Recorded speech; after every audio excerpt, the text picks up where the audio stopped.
Good afternoon, guys. As we get started here today, we're going to make a quick announcement here on a comprehensive global health strategy. President Obama believes that it is in keeping with America's values and our history of compassion to lead an effort to solve some of the most serious problems facing the world's poorest people. Already, American leadership, sparked in large part by President George W. Bush and a bipartisan majority in Congress, has helped to save millions of lives from HIV, AIDS, malaria, and tuberculosis.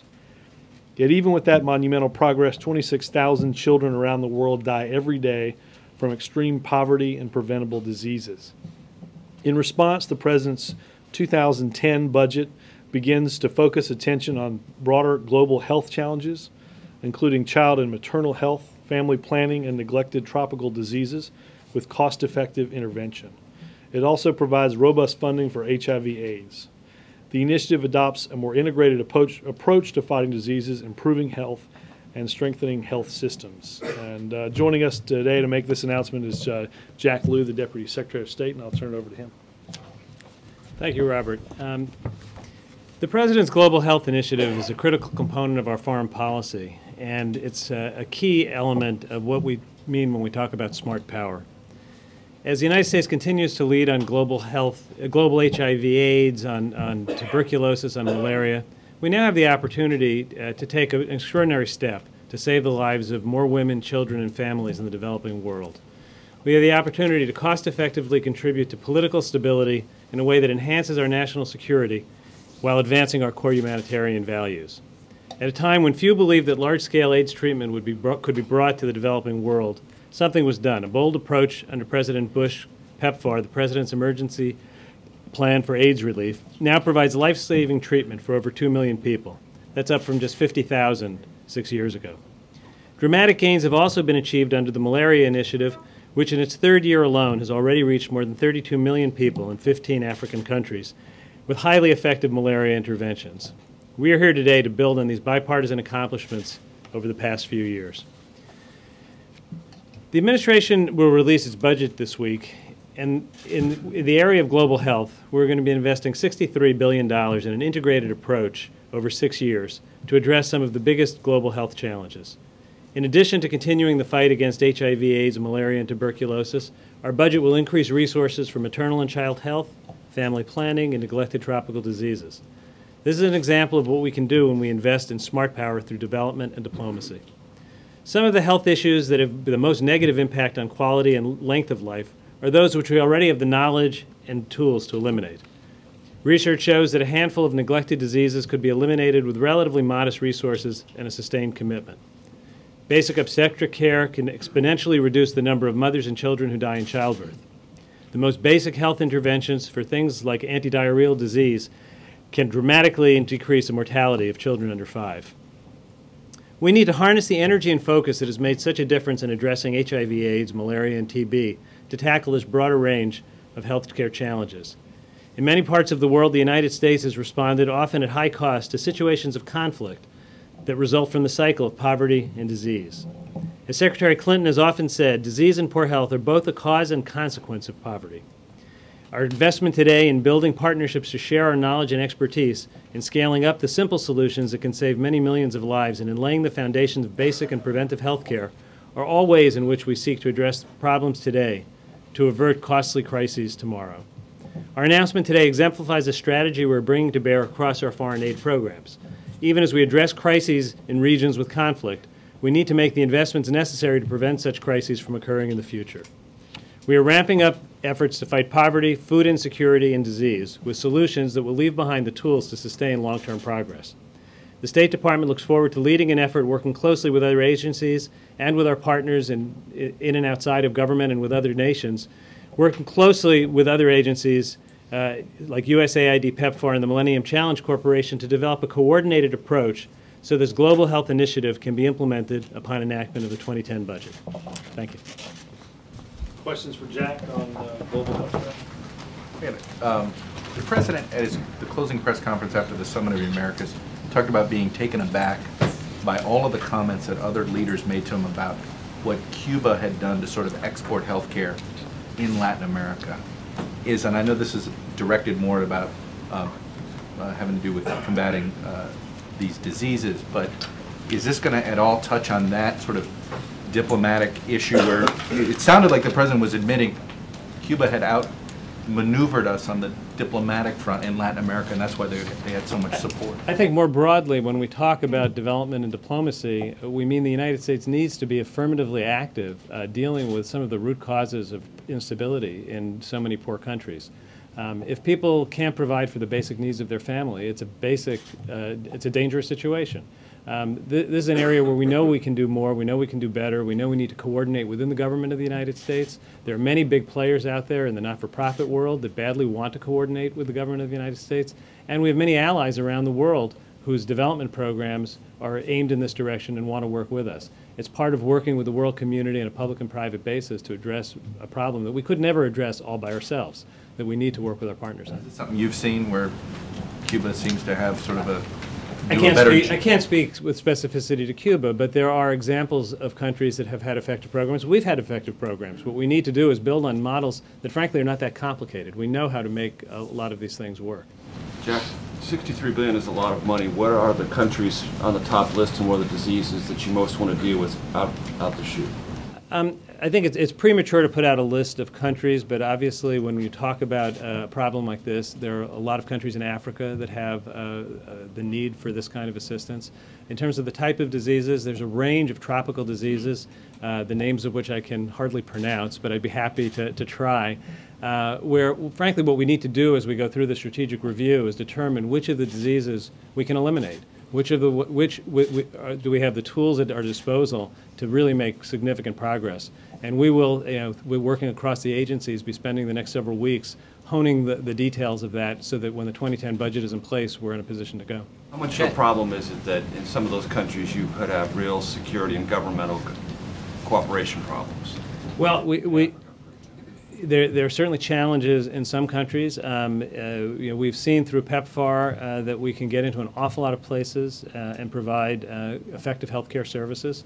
The challenge that we have now is to take the things that we've learned dealing with 3 diseases and build on it to have an effective program that deals with some of the basic health care needs, which are frankly less costly on a per-case, per-patient basis to deal with. We have a lot of the infrastructure out there already, and we're not looking to reinvent the wheel. We're looking to bring together the different efforts of the U.S. government along with the other programs that are out there so that we can do this as effectively and as efficiently as possible. Jack, could you give us a little more detail on the numbers? $63 billion over 6, is that roughly $10 billion a year? Does it escalate? Does it go down? And how is it broken out between medicines and doctors on the ground and things like that? Well, when the budget comes out on Thursday, we'll have the projections on a year-to-year basis, but it ramps up in a kind of a normal way. So it follows a pattern that I think would be considered to be a year-to-year growth pattern. In terms, give us the 010 year or 2010 number. I can. Thank you. The 2010 number. For PEPFAR and malaria is $7.4 billion, and for other global health priorities is $1.3 billion. The total is $8.6. Have we lifted all the bars, Republican bars, against family planning on these global issues? Well, I would defer to Mr. Gibbs on some of these questions, but I think the President's made clear that he wants us to proceed in the area of providing family planning assistance, and that's what we're doing. So this includes the AIDS funding plus this extra stuff for family planning? Correct. And, Correct. Well, can you just say what's the add-on? What was, as opposed to what we were spending last year? And last year, for the total of global health, it was just under $8.2 billion.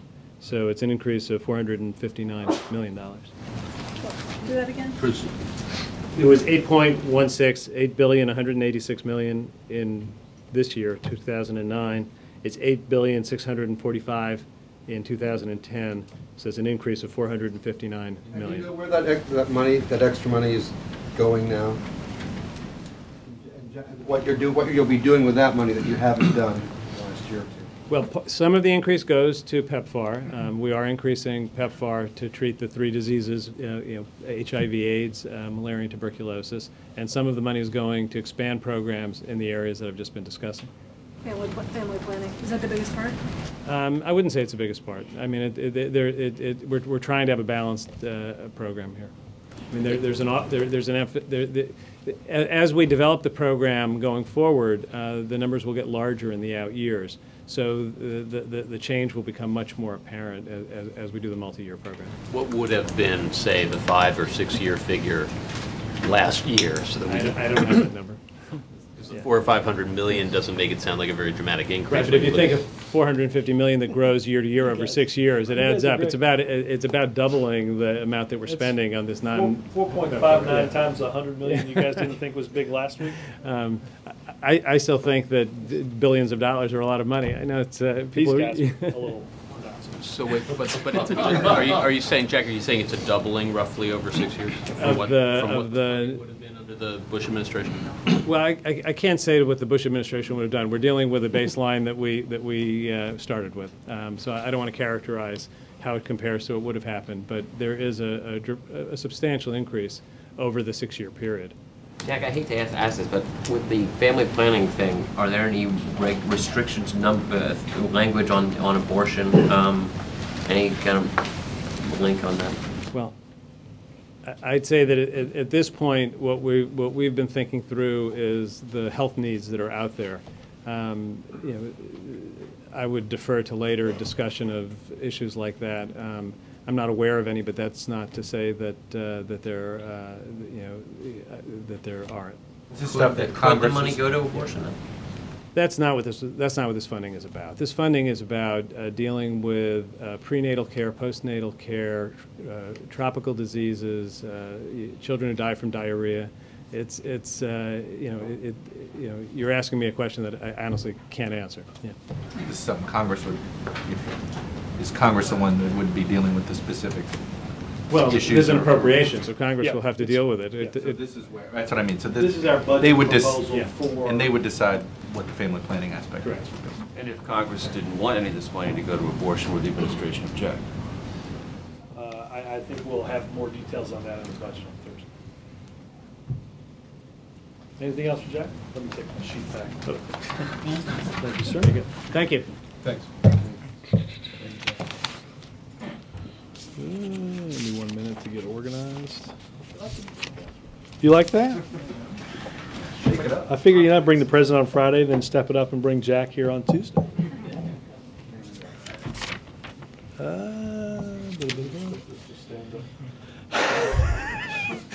Since you saying that was looking quite comfortable with your arms crossed, I'm going to presume the answer you're looking for me is no. I don't seem to have any announcements. I do have a readout on the president's meeting today with Democrats serving on the House Energy and Commerce Committee. They discussed two key pieces of legislation which the committee is currently considering: comprehensive energy legislation and health care reform.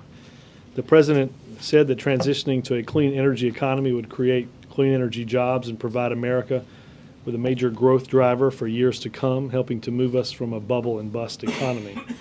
The president outlined core principles that he believes should guide the energy legislation as the committee finalizes it.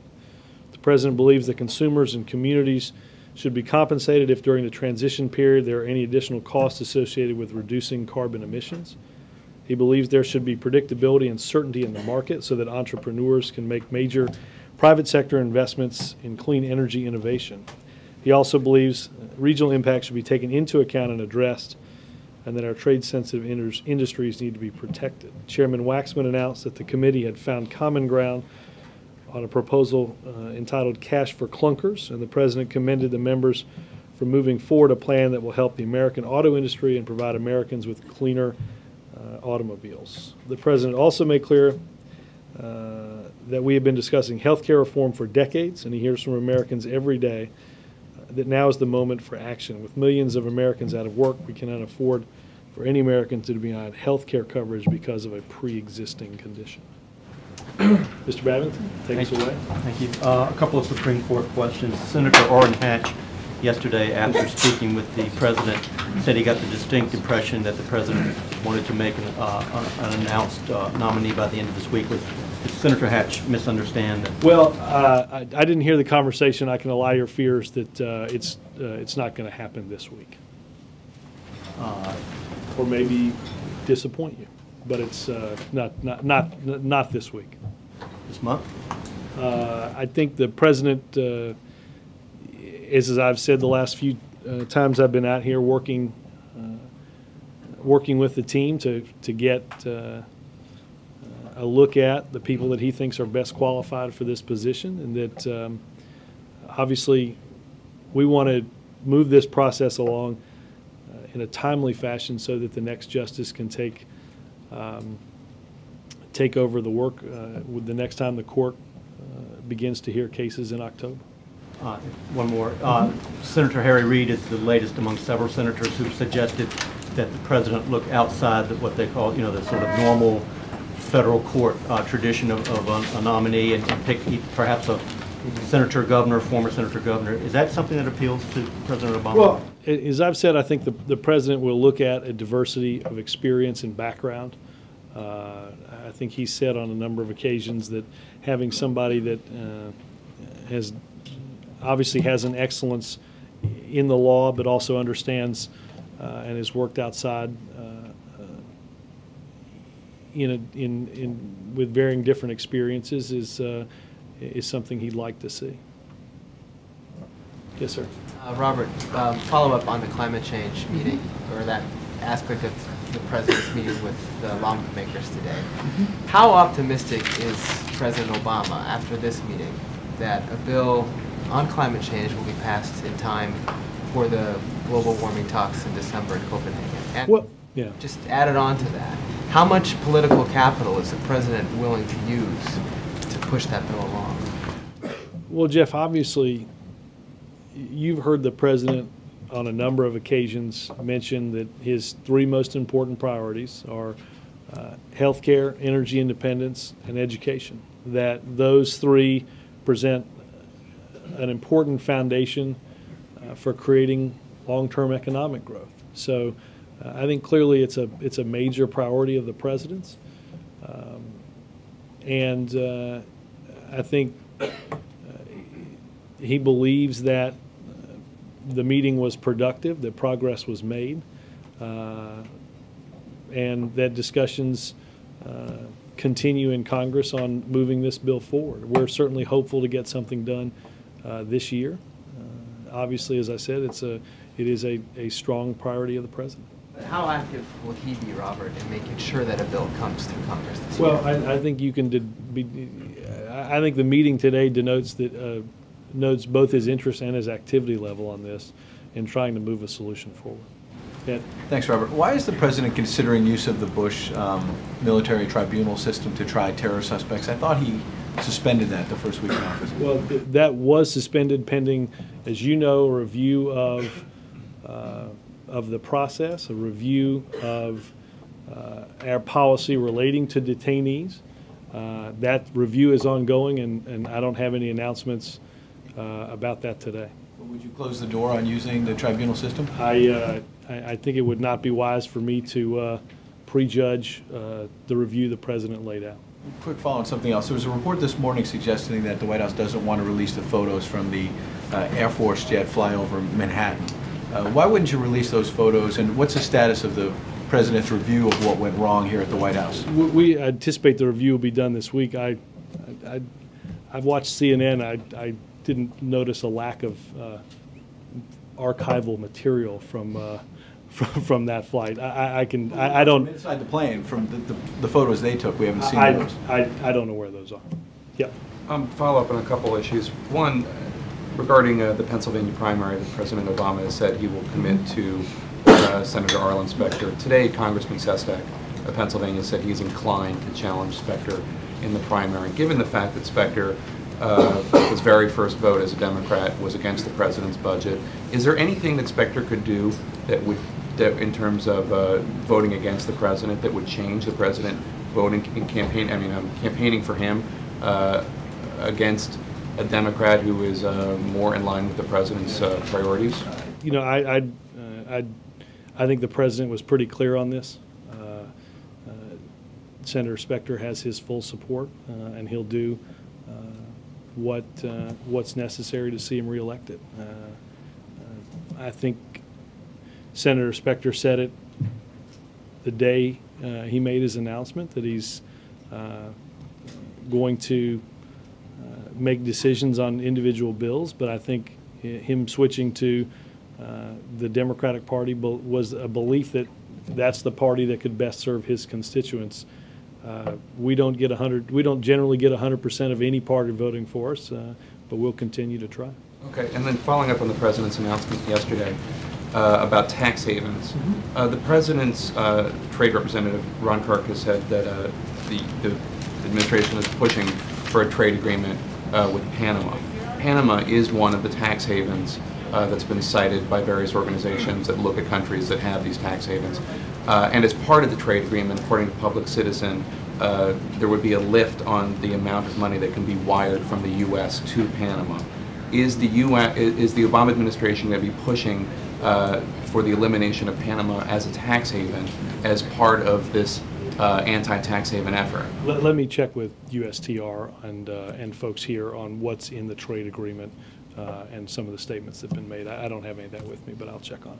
Okay. Chip? Fed Chairman Bernanke said today that business, and he said a lot of things, but one thing he said was that business investment remains extremely weak, and because of that, unemployment is going to remain at high levels for quite some time now. Was that a concern to the White House to hear that, or was it consistent with what you? Well, I would say that anytime we're experiencing the type and the magnitude of job layoffs that we've seen over the past many months, it's very concerning to this White House and this economic team. I will say, as I've said several times from here in the last month, I anticipate that because of the way the business cycle works and the recovery, the progress that has to be made on recovery, that it will be quite some time before we see a lessening of the pace in job loss that we've seen over the past many months. And I assume several 100,000 jobs will have been lost last month, and the Department of Labor will announce that on Friday. This president understands that even as we're seeing, as he's talked about, some good data and some glimmers of hope and progress, he won't be satisfied until we begin to create jobs and really get this economy moving again. So I think what Chairman Bernanke said is obviously concerning, but at the same time not completely unexpected. On the stress tests, word has been leaking out that somewhere in the vicinity of 10 of these 19 banks are going to be found to need more capital. Are you worried about the effect that's going to have on Thursday when that does come out on the markets, and could this be something that sends things south again? Well, look, I'm not going to get ahead of the Thursday announcement that will be made by the regulators that conducted these tests and Treasury and others to make available to you all the results. The goal of the stress tests always was to get, as I've said here many times, to get a once and for all a firm grasp on the exact level of the problem, the amount of capital cushion that a bank might need if the recession we're in becomes even more severe. I think we wanted to ensure that as we're making decisions moving forward, there's an accurate projection of exactly what the health is of individual banks. So, you know, I think without getting ahead of the results, I think that the tests will be worthwhile in providing some clarity and transparency into what we're facing, understanding that even it is simply one step in the process of financial stability. If there are 10 or so banks that need more capital, is that bad news in the White House's view? Well, look, I think I hate to get into playing market predictor. I think you've seen. I think it's always hard to correlate what's happening in the market with any particular news sometimes. Obviously, you've seen banks, many banks in the last few weeks have mentioned they're raising capital. Some of them are selling assets to increase their capital position. at the same time that the market has gone up. So again, I hate to be a predictor on the ups and downs of the market, except to say, as we said earlier this year, the president has the regulators conducted these tests, and the president believes they're important in order to provide that clarity and certainty on what we're facing, not making individual decisions on the ups and downs of the market. Helen? Does the president have congressional approval to send thousands of troops to Afghanistan? And what does he mean that the extremists are a direct internal threat to us? Can you explain that? Sure. I presume that the authorization for increased troop activity in Afghanistan goes back to 2000. I don't know exactly when the vote was. Late 2001. I think the president outlined a strategy to deal with this region and to deal with Afghanistan and Pakistan, understanding that Al-Qaeda and its extremist allies operated in these two countries. I think it is clear from their actions that they pose a threat not only to those countries but also to the United States, and I think we saw that. Because we're there intervening in their civil war, or they're going to come here? No, I think it was pretty apparent the threat that they posed and the destruction that they ultimately caused in 2001, and that the president will take action to disrupt, dismantle, and defeat Al-Qaeda and its extremist allies. Yes, Robert, what is the president going to do to reassure those that are in Pakistan when he comes here tomorrow that this growing opposition on Capitol Hill, or sort of reticence, opposition might be a little strong, reticence about providing aid to the country, how's he going to reassure him that, you know what, he can guarantee the money, that the money is going to come from Congress, that Congress will be able to get this done? Flesh out for me the reticence a bit. I guess that it seemed to be of Chairman Obie today saying that he wants a stricter, he's not going to have sort of an unfunded aspect to both Afghanistan and with Pakistan. Well, and there's clearly, the Pakistanis are nervous that they're not going to get the same amount of aid that they've seen in the past. A couple of different things. Understand that nobody is more impatient in seeing progress on a strategy to deal with Afghanistan and Pakistan than the President of the United States. He has talked about this for several years. These meetings over the course of the next couple of days make good on the promise of being engaged in this region actively. As I said to Helen, that there is a shared threat from Al-Qaeda and its extremist allies. And the best way to confront that threat is through an alliance and cooperation with both of those countries. You say Al-Qaeda, but then is it the Taliban, or is it, or do you call Al-Qaeda, the Taliban, one of Al-Qaeda's allies in this case? Well, I'd say Al-Qaeda, I think I said Al-Qaeda and its extremist allies. Obviously that denotes Al-Qaeda and in specific instances the Taliban. Who Pakistan is at one hand at war with, on the other hand negotiating with. I think they can speak to the danger of doing that. Well, I understand that, but I guess so going back to the funding. Let me kind of, back into your funding. I mean, understand that, we helped organize a donors conference in Japan that brought forward $5 billion worth of assistance to help with this problem in Pakistan. But Chuck, as I sit here yesterday, and I think the president has said on numerous occasions, there shouldn't be and there won't be blank checks, that the president supports the building in of accountability measures to ensure that we're making progress, and that if progress isn't made, that we'll readjust our strategy. He said that in ordering and conducting the review of our strategy in this region, and in the delivery of that review just a little while ago. Disengagement could be a possibility here. That seems to be what some on Capitol Hill are saying, hey, if progress can't be seen in a year, then why should we keep throwing more money at it? In fact, we should back off. Well, I think the president has made clear the priority in ensuring that we're addressing this extremist threat Nobody is more impatient than the president in seeing that succeed as quickly as possible. And if, for whatever reason, parts of or aspects of the strategy aren't succeeding as well as we'd like, then those will be changed in order to succeed. But again, Chuck, we have a threat. The Pakistanis and the Afghanis have a threat that has to be addressed, and that's what the president intends to do. Jonathan? A couple of things. On cash for clunkers, the German experience has been that this has been really great for the Japanese car makers, has not done much for the German car makers, Daimler-Benz and BMW. What makes the president think that that this will be anything but you know, a boon to foreign car makers and not much help to the American car makers? Well, I think if you talk to I don't know the years that you're talking about in terms of Germany, but I think the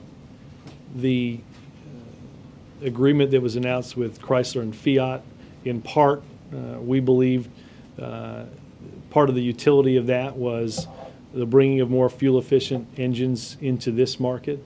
I think the president has long talked about building more fuel-efficient cars here in America and ensuring that that our auto industry is preserved by doing so.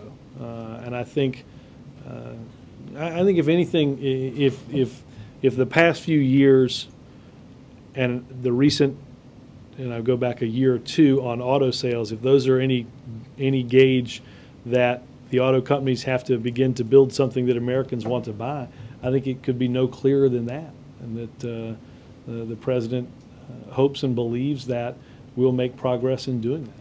And on the broader cap-and-trade system, the president campaigned saying that he wanted 100% auction. That means all emissions would have to be covered by a permit that was paid for. What kind of give did he signal to the members of the committee today on that? I was not in the meeting. I know that the president is clear that any increased cost for consumers should be compensated through rebates.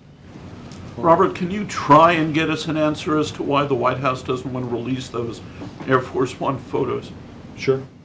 Is that definite? You're just not going to no matter what? No, wait a minute. Mark said, would I try? And I said yes. And so let me find Mark's answer before you follow up with the negative. And on tomorrow's summit meetings, what is the overriding goal of the talks tomorrow?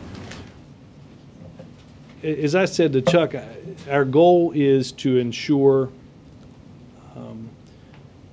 well, let me start again. What the president, I think, is doing exactly what he said he would do in working aggressively with both bilateral and trilateral meetings over the next couple of days. The first series of these meetings were in February. The second is now. Obviously, the president looks forward to the third, the fourth, the fifth, and so on, those meetings continuing to be engaged in this region.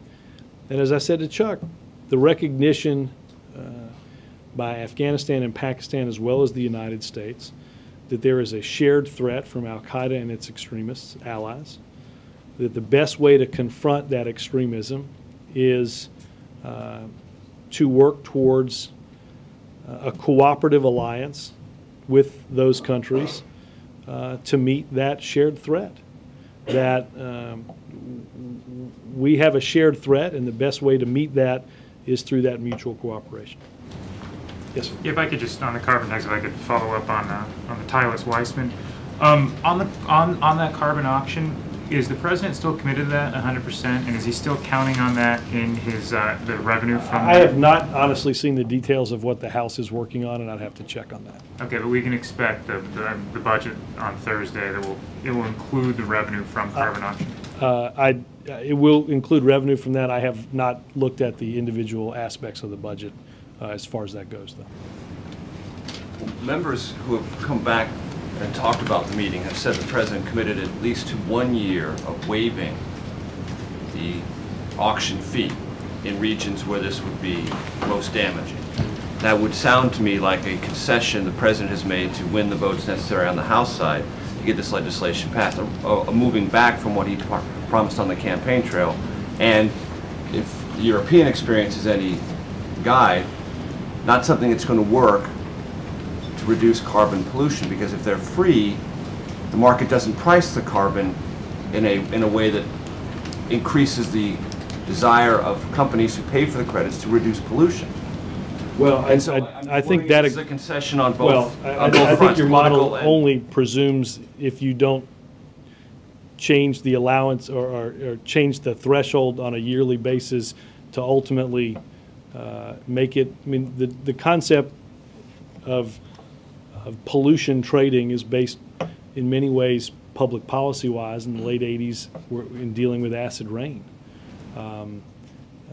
Regardless of where you start, you have to make progress so that ultimately the market sets a price for an externality like pollution that ultimately becomes more expensive than doing or taking steps necessary to deal with those costs. Right, and those who debate whether there should be cap and trade or a direct carbon tax say at least on the cap and trade, if you're going to have a price at the beginning, you can begin to have that market assessment of a price.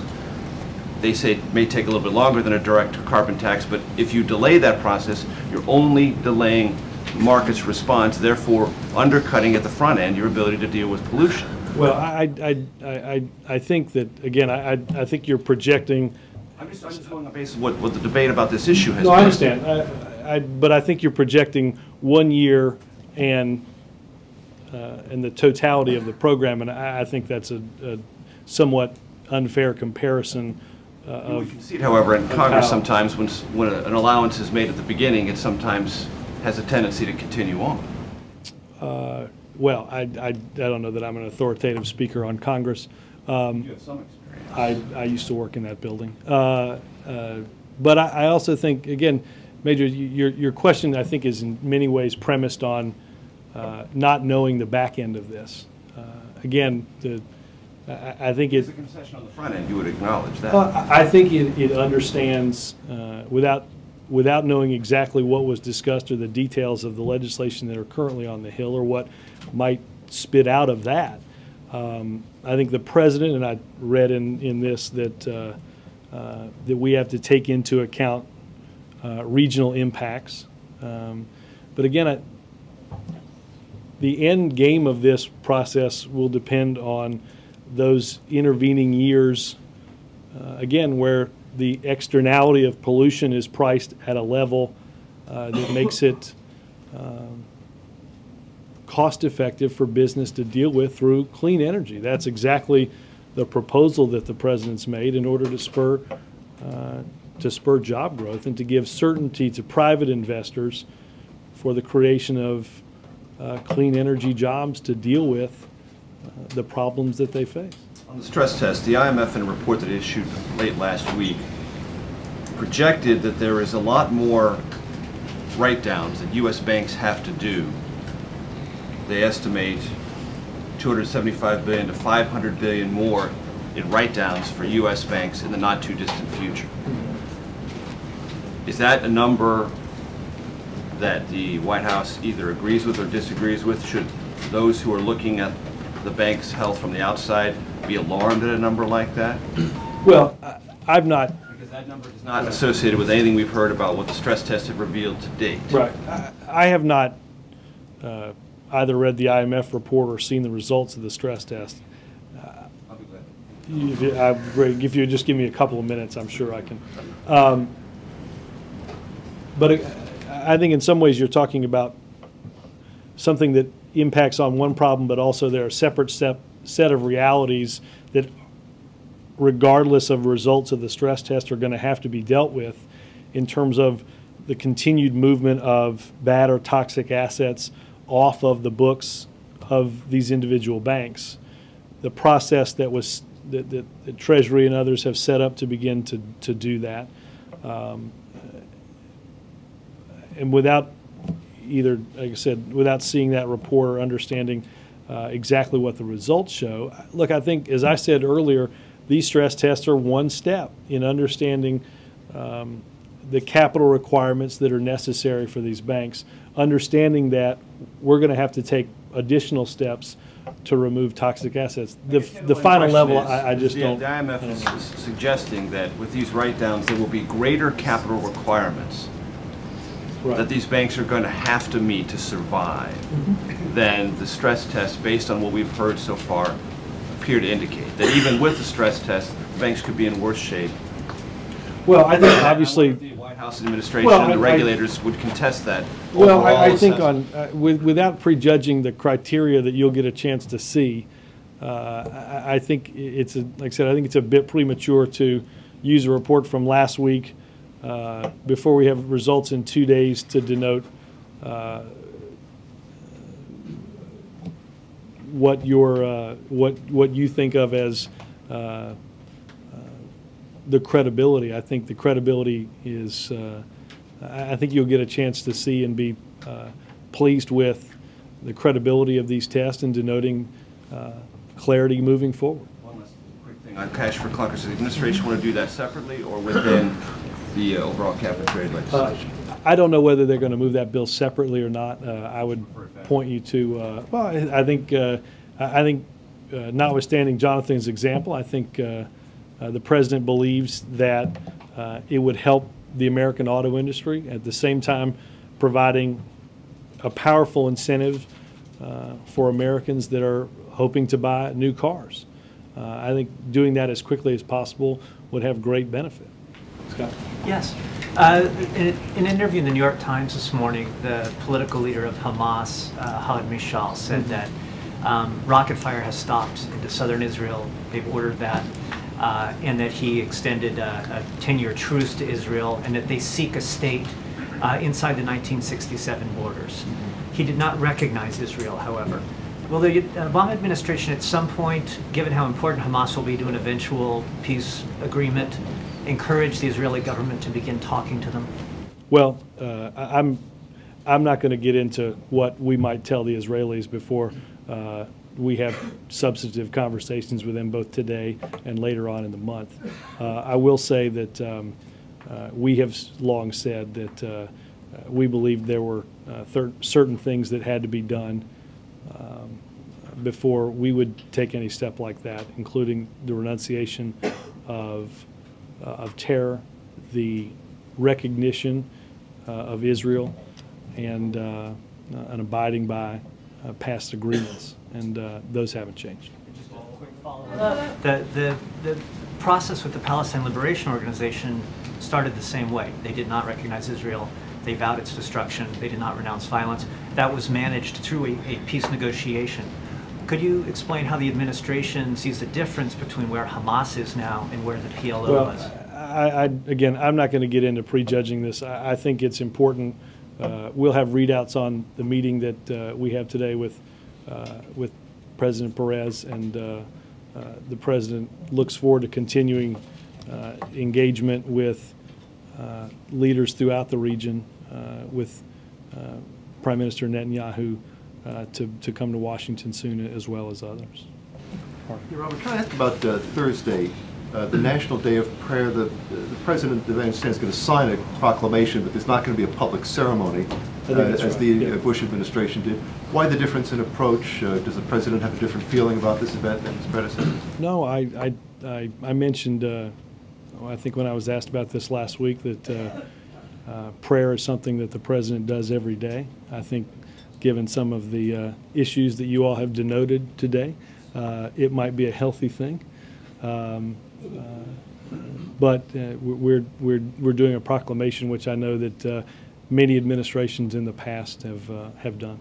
The previous administration had, a ceremony with prayers and speeches and such. Does the current president think that was politicized in some fashion? No, I'm not going to get into that again. I think the president understands in his own life and in his family's life the role that prayer plays, and I would denote that administrations prior to the past one did proclamations. That's the way the president will publicly observe National Prayer Day, but as I said, privately, he'll pray as he does every day. Mara? Will he soon pray in a church that he calls his own? Will he I'm soon sorry, pray did you in a interrupt? church? Will he soon pray in a church that he calls his own? He may. Could you just give us a Amen. little more setup for tomorrow? Could you give us a little more setup for tomorrow's meetings? Are they only with the two of them together, or are there going to be also bilaterals? How does this work Yeah, tomorrow? There will be a series of meetings. There will be bilateral meetings before the trilateral meeting. President and each leader, yeah.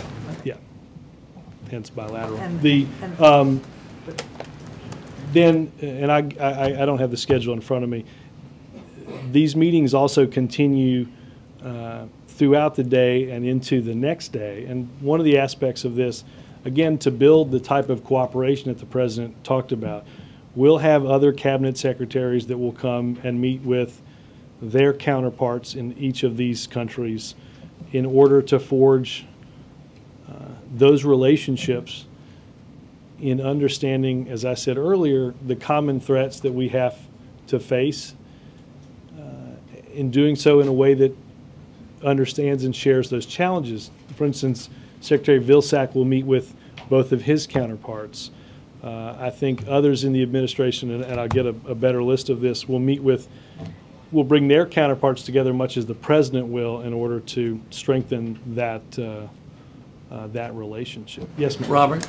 Thank you. Robert? Well, I'll go to both of you, but go back first. Okay, thank you. Last week, Mahmoud Abbas refused to acknowledge Israel as a Jewish state. Prime Minister Netanyahu, however, has said that that acknowledgement is necessary in order to go forward with negotiations. How does that affect the administration's position as far as creating peace in the Middle East? Well, I think you know where the United States stands on that issue. And I think you heard Vice President Biden today discuss a two-state solution. And the President looks forward to continuing to work on this issue with, as I said, President Perez, Prime Minister Netanyahu, and others in the coming weeks. Yes, ma'am. I had a follow-up, please. Israeli officials say the world must stop Iran's efforts to produce nuclear weapons before there can be progress on the Palestinian front. And U.S. administration officials have indicated that progress between Israel and the Palestinians is necessary first. How do you see this administration reconciling that difference? Well, I think the administration would denote to the administration's position that you just intoned. I don't think that